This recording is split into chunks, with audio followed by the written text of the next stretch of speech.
कविता की जेठानी मीना एक सप्ताह के लिए मायके रहने को गई तो उसे विदा करने के लिए सास कमरे से बाहर ही नहीं निकली।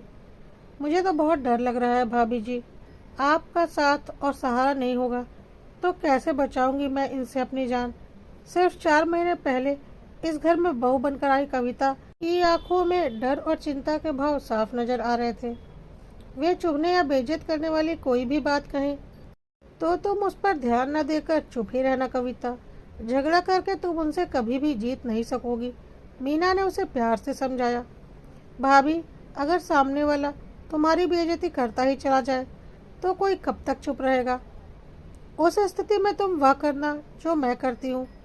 जब तंग आकर तुम जवाब देने को मजबूर हो जाओ तो गुस्से में पागल की तरह इतनी जोर से चिल्लाने का अभिनय करना कि सासू जी की सिट्टी पिट्टी गुम हो जाए। उन्हें चुप कराने का यही एक तरीका है कि उनसे ज्यादा जोर से गुर्राओ। अगर उनके सामने रोने धोने की गलती करोगी तो वे पूरी तरह से तुम्हारे ऊपर हावी हो जाएंगी कविता। अपनी देवरानी को ऐसी कई सलाहें देकर मीना अपने बेटे के साथ स्कूटर में बैठकर बस अड्डा चली गई। कविता अंदर आ गई। दोपहर के भोजन की तैयारी करने रसोई में घुसी ही थी कि उसकी सास आरती वहीं पहुंच गई। उफ, इस मीना जैसी बददिमाग लड़ाकी बहू किसी दुश्मन को भी ना मिले। अब सप्ताह भर चैन से तो कटेगा, कहकर आरती ने अपनी छोटी बहू से बात करनी शुरू कर दी। आरती लगातार मीना की बुराइयां करती रही। बहुत सी पुरानी घटनाओं की याद को दोहराते हुए उन्होंने उसके खिलाफ जहर उगलना जारी रखा। कविता ने जब चुप रहकर वार्तालाप में कोई हिस्सा नहीं लिया तो आरती नाराज होकर बोल पड़ी। अब तू क्यों गूंगी बन गई है बहू? मुंह फुलाकर घूमने वाले लोग मुझे जरा भी अच्छे नहीं लगते। आप बोलकर अपना मन हल्का कर लो मम्मी। मेरे मन में भाभी के लिए कोई शिकायत है ही नहीं तो मैं क्या बोलूं? कविता का यह जवाब सुन आरती चिढ़ उठी थी। कविता वैसे आरती के घर वालों को कुछ ज्यादा भाव देती थी। उसके माता पिता की जाति उनसे ऊंची भी थी और वे सब इंग्लिश मीडियम के पढ़े थे, जबकि अरुण और उसका भाई हिंदी मीडियम स्कूल से थे। फिर भी कविता और उसके घर वाले आरती को पूरा सम्मान देते थे। आरती को एहसास था कि जरा सी जाति ऊंची हुई नहीं या बच्चे अंग्रेजी मीडियम में गए नहीं, उनकी नाक ऊंची हो जाती है। आटा गूंथने का काम बीच में रोककर वे उसे तीखी आवाज में सुनाने लगी। अपनी जेठानी के नक्शे कदम पर चलकर इस घर के सुख शांति को ज्यादा बिगाड़ने में सहयोग मत दो बहू। अगर बड़ों की इज्जत नहीं करोगी तो तुम कभी भी सुखी नहीं रह पाओगी। अपनी जेठानी की नसीहत को याद कर कविता ने कोई प्रतिक्रिया जाहिर नहीं की। उसने प्रतिक्रिया जाहिर करना मुनासिब ही नहीं समझा और सब्जी काटने के काम में लग गई। अकेले ही बोलती हुई आरती आजकल की बहुओं को देर तक भला बुरा कहती रही। भाभी होती तो 1 मिनट में इन्हें दुगना से भी ज्यादा बातें सुनाकर चुप करा देती। पूरे 7 दिन मैं कैसे इन्हें अकेले झेलूंगी? ऐसे विचारों में उलझ आरती चुप रहकर अपना खून फूंकती रही। कविता ने जब तक आलू गोभी की सब्जी तैयार की तब तक आरती ने पराठे सेक डाले। उसने अपनी सास के साथ खाना न खाने के लिए भूख न होने का बहाना बनाया, पर आरती ने बड़े हक से दोनों का खाना इकट्ठा परोस लिया था। खाना खाते हुए आरती ने कविता के मायके वालों को वार्तालाप का विषय बनाया। वे उनके बारे में हल्की फुल्की बातें करती रही। थोड़ी ही देर में कविता अपनी नाराजगी बुलाकर उनके साथ खुलकर हंसने बोलने लगी। भोजन समाप्त कर वह आराम करने के लिए अपने कमरे में आकर लेट गई। आंख लगने से पहले एक बार सोचकर उसके होठों पर व्यंग भरी मुस्कान उभरी थी कि मुझे अपनी तरफ करने के लिए आज कितना मीठा बोल रही थी। लेकिन उनकी सारी चालाकी बेकार जाएगी, क्योंकि असल में तो उनके मन में अपनी दोनों बहुओं के लिए इज्जत और प्यार है ही नहीं। शाम को आरती ने कविता के लिए स्विगी से गरम गरम समोसे और चाय मंगवाई। आरती ने अपने मोबाइल में सब ऐप डाउनलोड कर रखे थे और बेटे के कार्ड से कनेक्टेड थे, इसलिए पेमेंट में कोई दिक्कत तो थी नहीं। चाय पीते हुए जब उन्होंने अपनी बड़ी बहू के खिलाफ उसके कान भरने की कोशिश जारी रखी तो कविता का मन अंदर से खिन्न सा बना रहा। कुछ देर के बाद आरती ने अपनी बेटी और दामाद के बारे में बोलना शुरू किया। आजकल मनोज ज्यादा ही पीने लगा है और पीकर अंजू से झगड़ा भी बहुत करता है। मैं सोच रही हूँ कि परसों उन्हें डिनर पर बुला लूँ। अरुण और तुम से मनोज की अच्छी पटती है, तुम दोनों उसे समझाना कि वह शराब कम पिया करे। अपनी बेटी के बारे में बात करते हुए तेज तर्रार आरती असहाय और दुखी सी नजर आ रही थी। जितनी फिक्र इन्हें अपनी बेटी की है उतनी ही अपनी बहुओं की क्यों नहीं करती। तेज माँ की तेज बेटी दुख तो पाएगी ही। ऐसा सोचते हुए कविता ने अपने आप को कुछ ज़्यादा खुश महसूस नहीं किया तो मन ही मन उसे हैरानी हुई। अंजू दीदी अगर अपना गुस्सा कुछ कम कर ले तो जीजाजी के ऊपर बदलने के लिए दबाव बनाना आसान हो जाएगा। कविता के मुंह से निकले इस वाक्य के साथ सास बहू के बीच अंजू के घर परिवार और सुख शांति को लेकर लंबा वार्तालाप शुरू हो गया। उस रात सोने से पहले कविता को शादी के बाद गुजरे 4 महीनों में पहली बार यह एहसास हुआ कि उसकी कठोर और निर्दयी नजर आने वाली सास अपनी बेटी के दुखों में दुखी होकर आंसू भी बहा सकती है। उस शाम पहली बार उसने खुद को अपनी सास से काफी नजदीक भी महसूस किया। सास बहू के संबंधों में अगले दिन से लगातार सुधार होने लगा। अपने पति, जेठ और ससुर को ऑफिस भेजने के बाद कविता ने आराम से अपनी सास के साथ बैठकर नाश्ता किया। एक के बजाय दोनों ने 2 बार चाय पीने का लुत्फ उठाया। फिर कपड़े धोने की मशीन लगाने का काम दोनों ने इकट्ठे किया। दोपहर के खाने में आरती ने अपनी बहू को गोभी के पराठे बनाने सिखाए। खाना दोनों ने सीरियल देखते हुए खाया। खाना खाने के बाद कविता सोफे पर और आरती तख्त पर आराम करने को ड्राइंग रूम में ही लेट गई। दोनों में से किसी का भी मन अपने कमरे में जाकर बंद होने को नहीं था। शाम को दोनों सब्जी खरीदने के लिए साथ साथ रिलायंस फ्रेश गई। आरती ने अच्छी और सस्ती सब्जियां खरीदने की कला सिखाते हुए लंबा सा लेक्चर उसे दिया, पर कविता को उनकी बातें उस शाम बुरी नहीं लगी। उस रात सास बहू को घुल मिलकर बातें करते देख कविता के पति अरुण ने उसे छेड़ा भी।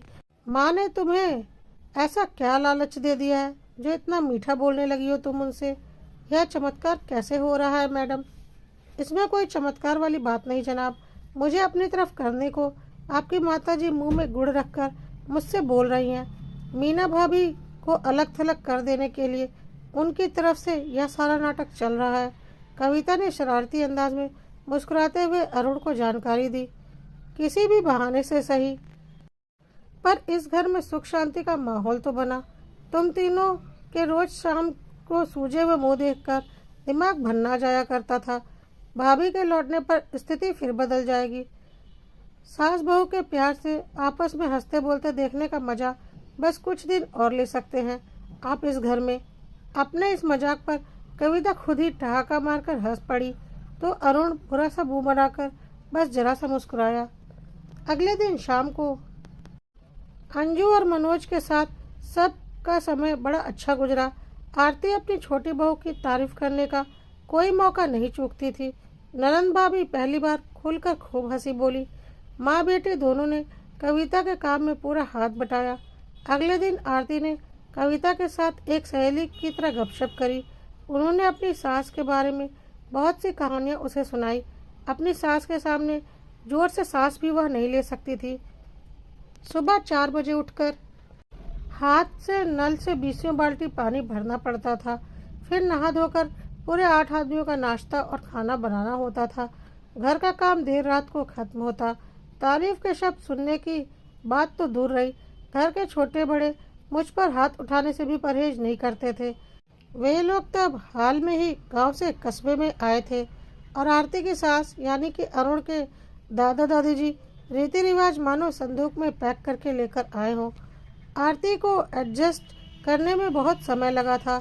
आरती ये बातें इस अंदाज में सुना रही थी मानो अपने ससुराल वालों की बड़ाई कर रही हो।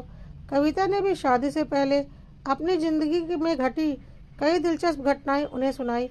इसमें कोई शक नहीं कि सास और बहू एक सप्ताह में एक दूसरे के काफ़ी करीब आ गई थी।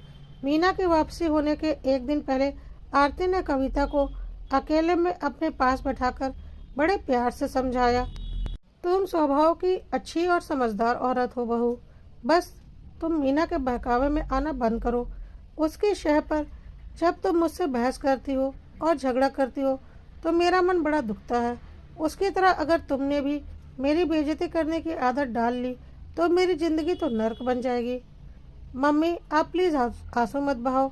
उनके लौटने पर हम सब मिलकर कोशिश करेंगे कि घर का माहौल हंसी खुशी से भरा रहे। अपनी सास को ऐसा दिलासा देते हुए कविता की आंखों में भी आंसू भर आए। उस रात कविता को जल्दी से नींद भी नहीं आई। कुछ सवाल लगातार उसके मन में चक्कर काटे जा रहे थे। नज़दीक से जानने का मौका मिला तो मेरी सास दिल की वैसी बुरी जरा भी नहीं निकली जैसी मैं उन्हें अब तक समझती आई थी। मीना भाभी तो पहले दिन ही से मेरे हित में थी और मेरी खुशियों का ध्यान रख रही हैं। जब इन दोनों के दिल में कोमल भावनाएं मौजूद हैं तो इनके आपसी संबंध इतने ज़्यादा खराब क्यों हैं? मेरे दिल में सासू जी को लेकर जो गुस्सा, नफरत और डर बैठा था वह सप्ताह भर में किन कारणों से गायब हो गया? घर में बना सुख शांति का माहौल क्या मीना भाभी के लौट के आने पर बरकरार नहीं रखा जा सकता? ऐसे सवालों के सही उत्तर पाने के लिए कविता ने देर रात तक माथापच्ची करी। अगले दिन रविवार की सुबह मीना अपने बेटे के साथ 10 बजे करीब घर लौटी और घंटे भर के बाद ही आरती और उनके बीच तेज लड़ाई हो गई। मीना की कमर में सफ़र के दौरान झटका लग जाने से दर्द हो रहा था। वह काम करने के बजाय जब अपने कमरे में जाकर लेट गई तो आरती ने उसे बहुत सारी जली कटी बातें सुना दी। जब ससुर और जेठ ने अपनी अपनी पत्नी को ऊंची आवाज़ में बहुत जोर से डांटा तब कहीं जाकर घर में शांति कायम हुई। आरती ने रसोई में आकर कविता से मीना की बुराई करनी शुरू कर दी। बहू, देखा कितनी लंबी ज़बान है इसकी। मैंने इसे घर से अलग करने का फैसला कर लिया है। कविता ने कोई प्रतिक्रिया दर्शाने के बजाय उनसे सहज स्वर में पूछा, मम्मी आज अरहर की दाल बना ले? देख लेना एक दिन टेंशन के कारण मेरे दिमाग की कोई नस जरूर फट जाएगी। आप इस पतीले में से दाल निकालो, तब तक मैं दही जमा देती हूँ। आरती ने एक बार को उसे गुस्से में घूरा पर फिर कड़वे शब्द मुंह से निकाले बिना डब्बे से दाल निकालने के काम में लग गई। शायद नाराज हो जाने के कारण उन्होंने अपनी छोटी बहू से फिर कोई बात नहीं की। कविता जब कुछ देर के बाद चाय का कप लेकर मीना के कमरे में गई तो उसने आरती के खिलाफ जहर उगलना शुरू कर दिया। पता नहीं कब इस खूंखार औरत से हमारा पीछा छूटेगा। मुझे एक वक्त का खाना मंजूर है पर अब मैं इस घर में नहीं बल्कि किराए के मकान में रहूंगी। अब गुस्सा थूक कर यह बताओ कि आप मेरे लिए क्या लाई हो? कविता ने वार्तालाप के विषय को बदल दिया। इन्हें बहुत घमंड है ना अपनी धन दौलत का, पर मुझे इनसे इनकी एक फूटी कौड़ी भी नहीं चाहिए। आप कहीं घूमने गई भी या सारा समय घर पर ही रही? अभी मुझसे कुछ मत पूछ कविता। तुम्हारे पास दर्द की कोई गोली पड़ी हो तो दे देना। शाम को मेरे साथ डॉक्टर के यहाँ चलोगी? जरूर चलूंगी भाभी। आप चाय पीना शुरू करो, मैं आपके लिए गोली लेकर आती हूँ।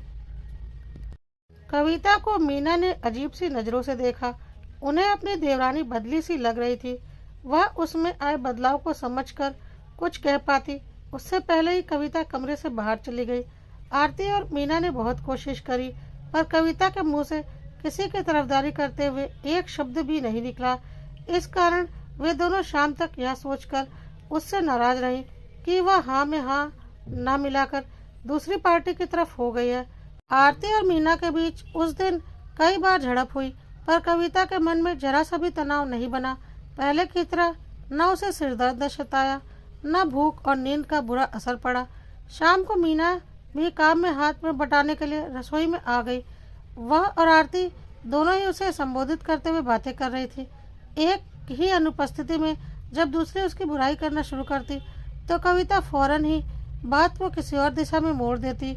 उसके इस बदले व्यवहार की बदौलत रसोई में आरती और मीना के बीच टकराव की स्थिति विस्फोटक नहीं हो पाई।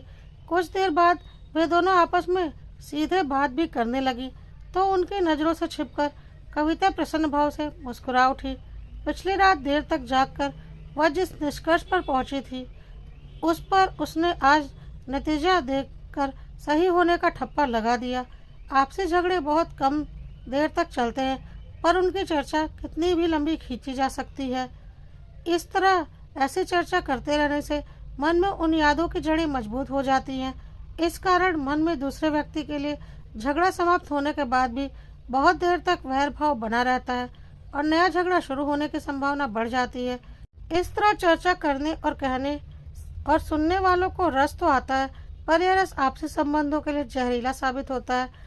जब भी मेरे सामने ऐसी चर्चा शुरू होगी मैं फौरन कोई और बात आरंभ कर दूंगी। मेरे ऐसे व्यवहार के लिए मुझे कोई भला कहे या बुरा, मुझे परवाह नहीं। ऐसा फैसला करके कविता देर रात में सोई और आज मन को प्रसन्न व हल्की फुल्की अवस्था में पाकर वह अपने फैसले पर उसके सही होने की मुहर पूरे विश्वास के साथ लगा सकती थी।